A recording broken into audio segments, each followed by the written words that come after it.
So in the old days, many old days, all you could do is buy individual stocks. That's what you did. You built your portfolio and you bought individual stocks.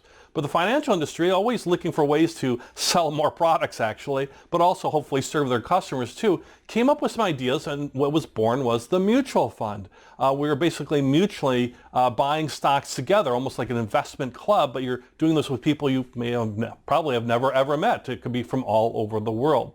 So let's talk about what a mutual fund is so you have a good understanding of that and how it can maybe be used. So first off, and you might be very familiar with mutual funds already, but this is a good primer in case you aren't or want to refresher on that. So first off, a mutual fund is a pool of investors. It's me, it's you, it's people from other parts of the country, people from other parts of the world possibly, and we're all deciding to invest in this mutual fund.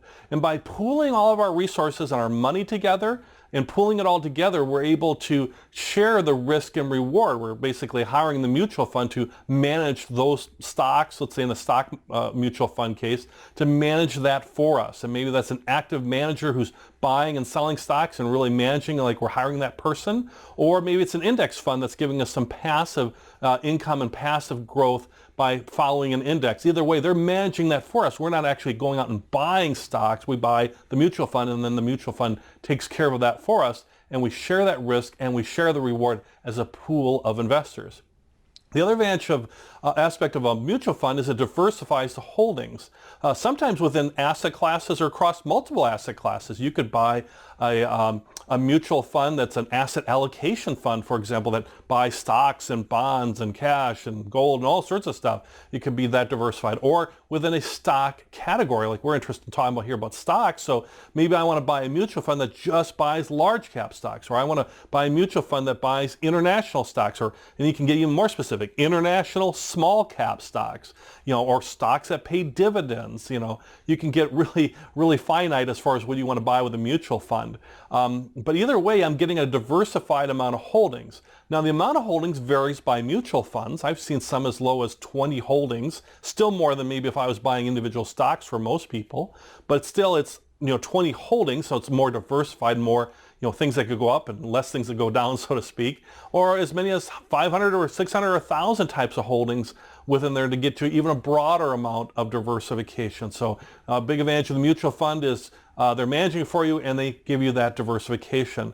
You also get professional management, right? So you've got some folks, let's say it's a fund manager, a person who's in charge of the fund. They would have a team of people that work with them. And they're going out researching and they're selecting stocks and they're picking the best stocks for that fund is the idea. That's an active fund. So they're going out picking the best stocks for those funds. Or the manager might be just simply more of an administrator in an index fund where we're going to match this index, let's say like the S&P 500 index of large 500 United States stocks, but there's other indexes out there too. They basically just match that index as all they're doing is lower cost, and they're basically tracking that. Either way, you have professional management doing it on your behalf because you're part of the pool of investors.